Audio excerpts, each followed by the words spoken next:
let's go to the Word of God right now. And we entitled our devotion this morning, Focus on Your Personal Goal of Growth. Pakisulat nga po ninyo yan dyan. Focus on your personal goal of growth. Itag nyo yung pangalan ng inyong kaibigan, tapos sabihin mo, focus on your personal goal of growth. Kung wala, yung sarili mo, itag mo, okay? Walter, focus on your personal goal of growth. Mga kapatid, nais ng Diyos lahat ng mabubuting bagay, lahat ng magagandang bagay, lahat ng mga plano niya ay mangyari sa atin. God has a very good plan for you, for me, and for us all. Maybe may plano ka, may plano magulang mo, may plano ang mga kaibigan mo para sa iyo, pero kinakailangan alamin mo ano yung plano ng Diyos sa buhay mo. Kasi sabi nga po ng isa sa familiar verse na pinanghawakan ng mga mananampalataya ay yung pong Jeremiah 29:11 that God has a plan for them. Alam niyo ba na bago po sinabi yung Jeremiah 29:11 ay that is the time na nagrereklamo po ang mga Israelita at yung si Jeremiah actually, the prophet, na sila po'y nasa bihag ng isang bansa at wala sila doon sa kanilang sariling bayan. Nasa bihag sila. Kaya sila nagrereklamo. Lord, ito ba nangyayari sa amin? Bakit kami nabihag? Bakit kami nasa ibang lugar? Bakit kami nasasakop? At eto ngayon, bihag, alipin kami ng ibang bansa. Diba? Kaya may karapatan talaga silang magreklamo. Ganun din sa atin minsan, sa mga pangyayari sa buhay natin. Bakit ganito? Alipin ako. Ba't ganito nangyayari? Kala ko ba pinili mo kami? Kala ko ba kami ay maglingkod sa iyo magiging maganda buhay namin? Pero sabi po ni Lord, I know the plan I have for you. God knows the plan I have for you. God knows what is happening in your life. There is a good thing and a good life that God prepared for you. At yung pong iniisip ni Lord, yung pong plano ng Diyos sa iyo, kapatid, tinitiyak niya na ito po ay mangyari at maganap. Pwedeng yung nakikita natin sa sitwasyon natin ngayon ay kabaliktaran doon sa inaakala natin na gagawin ng Panginoon. Pero alam po ninyo, God knows what He is doing. He knows what He's doing. And He knows what's happening in your life. Tinitiyak ng Panginoon na ang kanyang plano ay mangyari at maganap. Okay? Minsan, huwag tayong magtuon sa mga pangit. Just speak what God has promised. Lord, you have said in your word, and I declare this, Lord, that it is your word that will prevail. It is your word that will come to pass. It is your promises that will take place in my life, in my family. Yan po ang lagi nating ipapahayag. When it comes to declaration, or prophecy, or vision, may mga vision, katulad yan, meron po mga naglalabasan ng mga vision ngayon ng mga so-called prophet, na ang nakikita nila puro distraction. Yung pagkasira, magkaroon ng baha, magkaroon ng lindol, magkaroon ng kagulumihanan sa Pilipinas, magkaroon ng pangit na mangyayari. Alam po ninyo, para sa akin, I believe in prophecy. But the prophecy nowadays in this new covenant, it is a prophetic, it is a word that brings encouragement and brings life to those who listen to. Yung po mga distraction na yan, na para bang sa Diyos nang galing. Destruction is not from the Lord, Death comes not from God. Because God is a giver of life. And God is a giver of all goods. He is the source of all goods. Okay? Sabi nga ng James, diba? Every good and perfect gift comes from above. Therefore, lahat ng mabuti galing sa Diyos. Kaya kapag ang Diyos po'y nagpahayag sa panahon natin ngayon, it is a declaration of His plan for you. At yung pong mga pangit na mga mangyayari o nangyayari sa atin ngayon, kapatid, it comes not from God. It is the consequences of man's fault or sin or greediness. It comes from the devil. Actually, ang demonyo po ang pinanggalingan ng lahat ng kasamaan. Yung po mga baha na yan, bakit nagkakaroon ng baha na ganun? Sira ang bundok. Sino sumira po ang bundok? Tapos yung mga pera na yan na inilagay na so-called flood control, tapos very weak para lang makita na merong nilagay pero hindi naman pinag-aralan kung paano talaga maging matibay. Hindi natin pwedeng isisi sa Diyos yan at hindi rin natin pwedeng sabihin na ito po'y parusa ng Diyos. No, it is the consequences of man's mistake. Kaya, I believe in prophecy, but it is a prophecy that brings you closer to God. It is a prophecy that gives strength unto your faith. It is a prophecy that will open up your mind on the goodness of God. That is the prophecy. No? Of course, meron pong talagang mga pangyayari in the last days. These things will happen. Earthquakes, floods, crisis, wars, humors of wars. May mga pangyayari talagang ganyan. At maging po yung pong mga bunga ng ating pong mga maling choices sa buhay. Yung pong mali nating ginagawa, there is a natural reaction or natural fruit of our wrongdoings. Maski yung mga nangyayari sa bansa po natin ngayon. Lahat po yan ay mga bunga po ng mga kasalanan o greediness. It comes from the devil. Okay? Kaya kinakailangan magkaroon po tayo ngayon ng bukas na kaisipan that all wrongdoings, all evil things, ay hindi nagbubunga ng maganda. Ito'y nagbubunga ng pagkawasak, pagkasira. Nagbubunga ng kamatayan. But all of goods and doing things uprightly, it is works of uprightness. Lahat ng ito ay nagbubunga ng katwiran, buhay, kasaganaan, kapayapaan. Ang aking pinapahayag na lahat ng mga greediness, lahat ng kasamaan sa bansang ito ay matunaw at mawala. And the Lord is cleansing this nation. What is happening right now in our nation is God is allowing this to happen, to take place, because God is cleansing this nation through His Word. No? The Lord is cleansing this nation. I am declaring that the Word of God, the Word of life, salvation may come to all our leaders. Nagpapakita, it is an eye-opening na you cannot lean on to any riches. You cannot lean on to money. Money will destroy. Nagpapakita na ang pera po ay, ayun, yung mga nagkamal. Kasi kung kailan sila nagkaroon ng maraming pera, saka naman nagka-loko-loko ang buhay nila, di ba? At marami pong ganyan na mga tao. Kung kailan nagkaroon ng pera, kung kailan nagkaroon ng umaangat, saka naman nagka-dilu-dilubyo ang buhay. No? Kung ano-ano po mga napasok, kung ano-ano po. Lahat po, every evil things will end up to destruction. Okay, let's focus on to our message this morning. At we need to have a self-discipline. That's what we discussed yesterday about your personal growth, of focusing on your personal growth.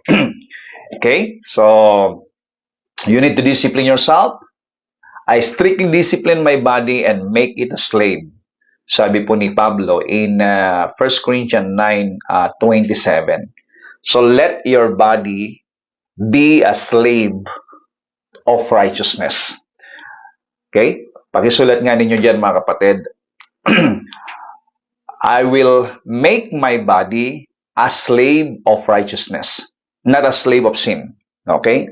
But it is a slave of righteousness. Alipin ng katwiran. Ang katawang ito ay aking aalipinin sa katwiran ng Diyos. Hindi po aalipinin ng kasalanan, kundi aalipinin ng katwiran ng Diyos.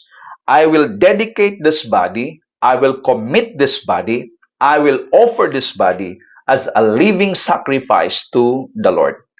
So, yan pong unang goal na dapat na maging focus ng bawat isa.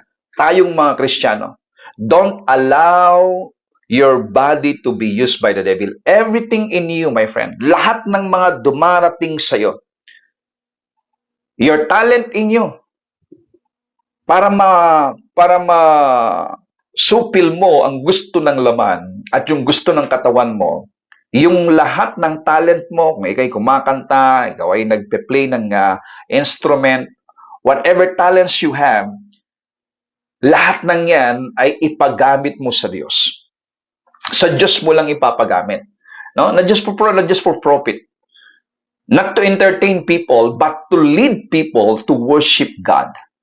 So that should be or must be the number one goal of those who want to fulfill their goal na nakasakop sa kagustuhan ng ating Panginoon. Okay? Mga kapatid, it's now time for us to become active, to become a flaming, to become, nag-aapoy with a strong passion and, grabbing desire sa paglilingkod sa Panginoon. Not just for your personal use, not just personal gain, but for the glory of God. Everything you do, it should be for the glory of God. Okay? And number two that we need to focus on is that to pursue your goal, my friend, your personal goal, and for you to have growth in life is consider all earthly things dung. Dung, D-U-N-G. Ang dung po ay basura or waste, no? Basura, waste, dumi. Yan. Consider all earthly things dung. Yan po ang sabi po ni Pablo in Philippians. Okay, dito po sa verse 7 hanggang 8. All of the accomplishments that I once took credit for, yung mga bagay na pinapahalagan ni Pablo noon, I've now forsaken them and I regard it all as nothing compared to the light of experiencing Jesus Christ as my Lord. Bago po dumating po yung verse 7, isinalaysay ni Pablo yung mga accomplishment niya. Yung pong mga narating niya sa buhay. Siya ay Pariseo. Hindi ka basta-basta maging Pharisees during the time, no? Siya ay Hudyo and yet a Roman citizen. Hindi rin po basta-basta yun. Di ba? Ikaw ay hindi ordinaryong tao kung Hudyo ka and yet Roman citizen ka during that time. At siya po ay scholar ni Gamaliel. When it comes to knowing the scriptures, he knows the Bible. He knows the Pentateuch very well. So marami siyang accomplishment. Pero sabi niya, all of the accomplishment that I once took credit for, I've now forsaken them and I regard it all as nothing compared to the light of experiencing Jesus Christ as my Savior. Mga kapatid, si Pablo, dahil focus siya sa kanyang goal sa Panginoon, sa layunin kung bakit po siya nabubuhay, yung pong ibinigay sa kanya ng Panginoon na paglilingkod, the very mission of Apostle Paul, doon po siya nag-focus and he don't want to be distracted. Kaya, para magawa mo ito, sabi ni Pablo dito sa verse 8 in Philippians chapter 3, to truly know Him mean letting go of everything from my past and throwing all my boasting on the garbage heap. Ang kilalanin mo ang Panginoong Jesucristo, kapatid, ay kinakailangan ibasura mo ang lahat ng mga pinapahalagahan mong akala mo, yun ang magbibigay ng katanyagan ng buhay mo. Ibasura mo lahat yan. It's all like a pile of manure to me now. Parang imbakan na lamang ng dumi, imbakan na lamang ng basura. Yung mga yun, tinambak na lang yan na parang basura. Why? So that I may be enriched in the reality of knowing Jesus Christ and embrace Him as Lord in all of His greatness. So kapatid, for you to grow on your goal, okay?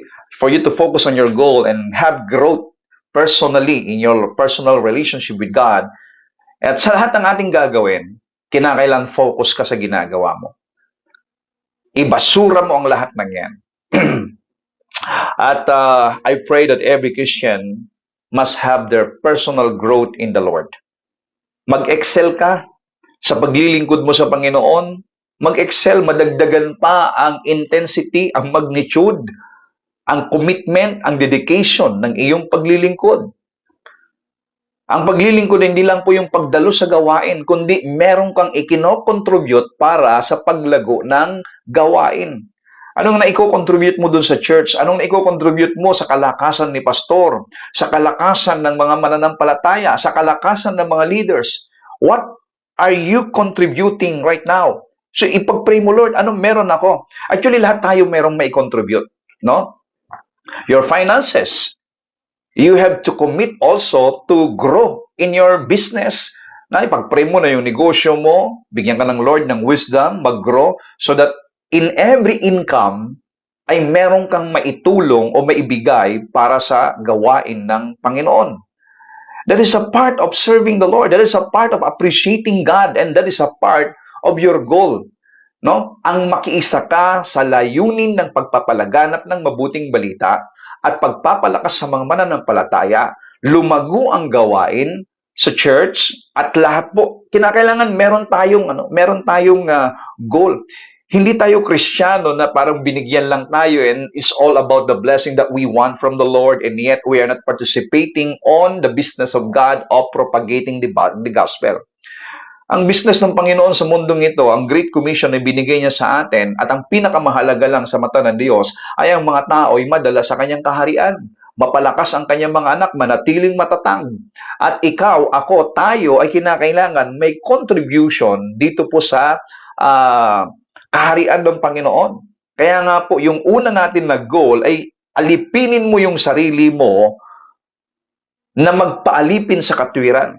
Alipinin mo yung katawan na ito'y hatakin mo na magpaalipin sa katwiran ng Diyos, sa kagustuhan ng Diyos.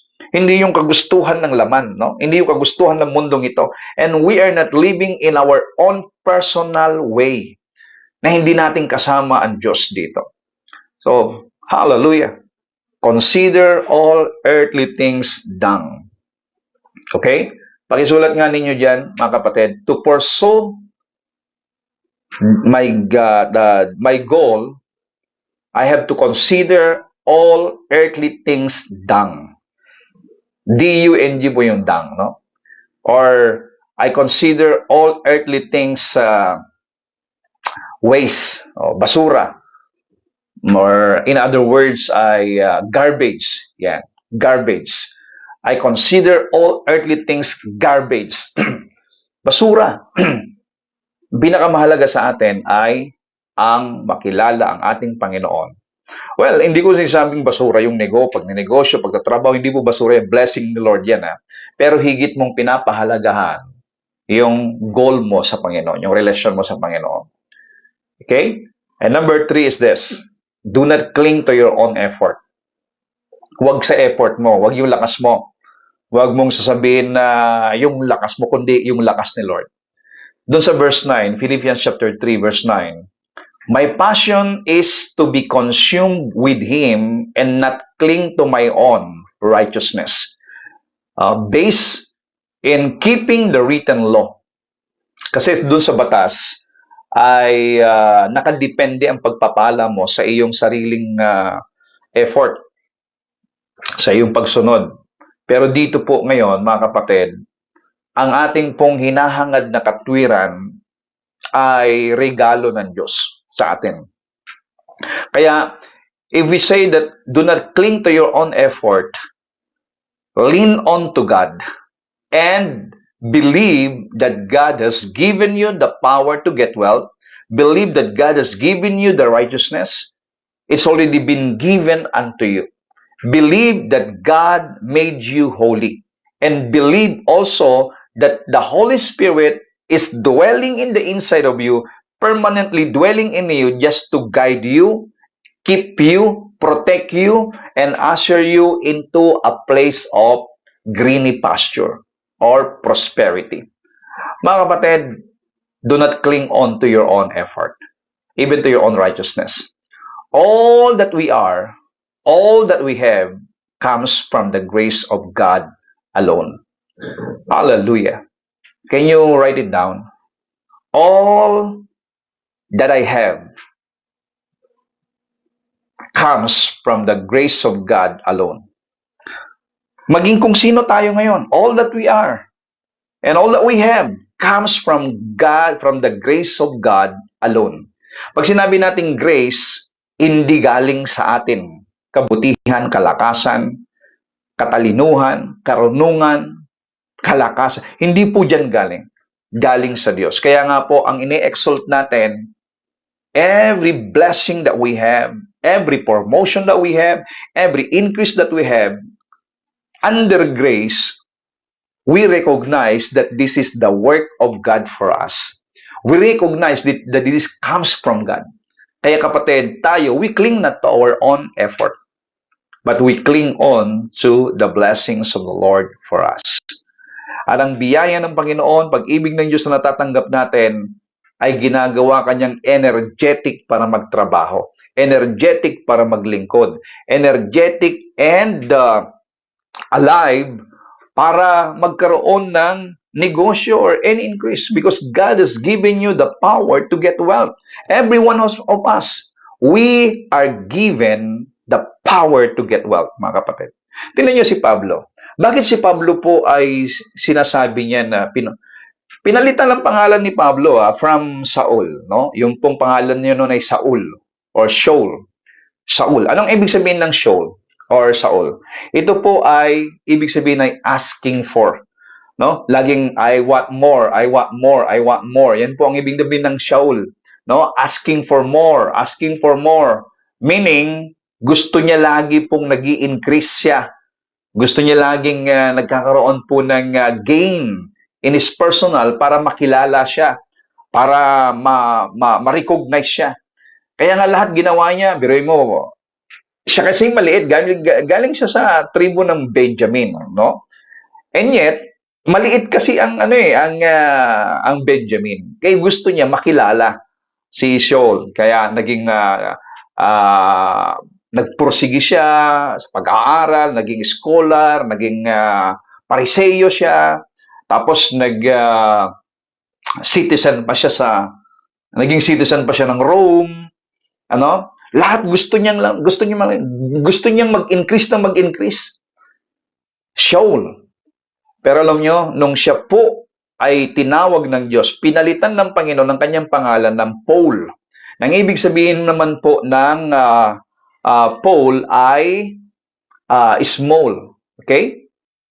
From Saul to Paul means small and humble. Yung pong Paul is small and humble. So, when you are small, Christ is big in your life.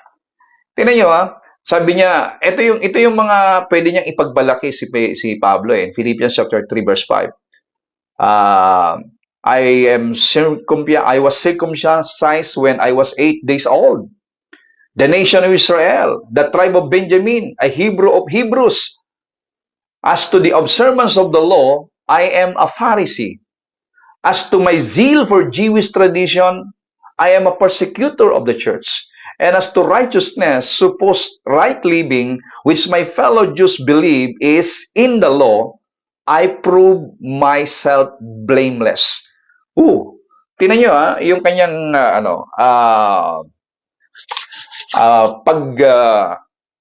pagsasabi sa kanyang sarili. When it comes to the law, wala kang may pupula sa akin. I am blameless, sabi niya. Pero tingnan nyo, yung academic credentials niya, his education, his financial condition, lahat ng yun. Pero nung nagkaroon po siya ng conversion, sabi niya, inari kong lahat ng ito ay kalugihan. Inari kong lahat ng mga ito'y basura. Lahat ng mga yon, naakala niya, yun yung magbibigay sa kanya ng katanyagan sa buhay. Yun ang magbibigay sa kanya ng pagkakilala. Pero sabi niya, meron na akong isang goal ngayon, ang makilala siya na nagbigay ng kanyang buhay sa akin. ang makilala siya na siyang tunay na buhay ko, tunay na kasaganaan ko, tunay na magbibigay ng ganap sakdal na buhay. In verse 10, that I may know Him and the power of His resurrection and the fellowship of His sufferings, being conformed to His death. So know Him. Ibig sabihin po yung knowing Him dito, I have an intimate relationship with God, with my Jesus, with my King, with my Savior. Yan po ang hinahangad ni Apostol Pablo. Just after na lahat ng to, yung credential na yun, hindi po madali pinaghirapan niya yun Pero sabi niya, inari kong basura ang lahat ng yun. Ano yung gustong makilala mag-gain ni Pablo sa kanyang buhay? To know Him more, intimate relationship, to know Him the power of His resurrection. There is power in Jesus' resurrection. Oh, I tell you, Paul seeks the ongoing power, and that is the day-to-day experience of being in Christ. Alam niyo ba na knowing the power of Jesus' resurrection is a day-to-day experience with Christ? Kasi, grabe po yung kanyang, isang araw tatalakayin po natin yan. Yung pong the power of Jesus' resurrection and what is the effect of this resurrection of Jesus Christ in our lives. And even the power of the fellowship of His suffering.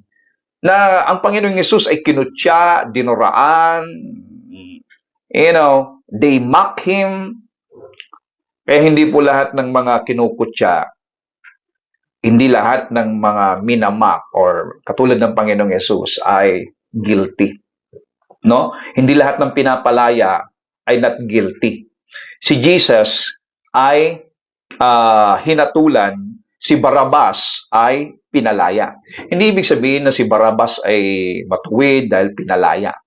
Mga kapatid, dito po makikita na there was a great exchange. Si Jesus na walang kasalanan ang siyang pinarusahan, si Barabas na makasalanan ang siyang pinalaya. Ang picture po natin, mga kapatid, ay si Barabas. Tayo na makasalanan, pinalaya ng Diyos. Si Jesus na walang kasalanan ay ipinako doon sa cross. Ipinako siya sa cross, hinusgahan at hinatulan upang si Barabas, and that is the picture of you and me, ay lumaya mula sa pagkabilanggo ng kasalanan. Oh, thank you, Jesus, for that. That is the power of Jesus, conformed to His death. Na kung ganun man ang ginawa sa kanya ng Panginoon noon, tayo naman, mga kapatid, kung tayo po'y nagsasuffer sa paglilingkod, na yung suffering na yan is because of persecution, they mock at you, they down on you, or meron ka mga pinagdadaanan ngayon ng mga suffering, mga kapatid, or anything that you are going through of trials right now, that is just a part of Christianity. Mapalad nga tayo dito sa Pilipinas, hindi katulad ng mga nangyayari sa ibang bansa na meron po talagang mga physical persecution, tormentation, and even killings to those Christians out there in Africa. We have to pray for them. Lord, give strength to our brethren out there in Africa. And we rebuke in the name of Jesus Christ the spirit of killing sa Nigeria sa pangalan ni Jesus. Lord, I thank you, and that we thank you that you're going to provide, Lord, send those angels and even those people, Father God, to support our brethren out there in Nigeria, Lord God. In Jesus' name. Ay, mapalad tayo dito po sa ating bansa, mga kapatid. Minsan nga, tayo pang umaatake. Tayong mga Kristiyano, tayo pang umaatake sa mga politician. Tayo pang umaatake sa mga parang baliktad Imbes yung mga Christian, yung mga nape-persecute, minsan sila pa na-persecute Pine-persecute pa nila yung kapatid nila, kapwa nila, di ba? Kung may nagkamali, talaga namang nilaladlat, kumbaga pinapahiya, akala mo naman sila po yung matuwid, sila yung, pero alam mo ninyo, that's all part of the game, It's all part of being a Christian. Hanggat ikaw po ay nakikilala at ikaw po ay nagpapahayag, gumagamit talaga ang demonyo ng pang-discourage sa iyo, Ang mga past mo, ang mga nagawa mong pagkakamali, gagamitin ng demonyo yan to discourage you. But I want you to say, I want to tell you this thing. Focus on what the Lord has given you. Focus on your goal.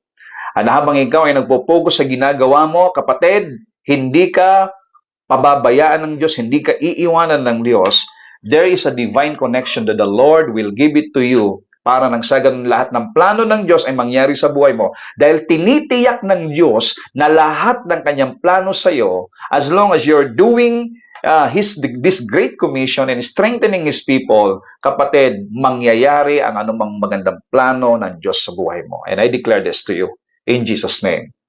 Amen and amen.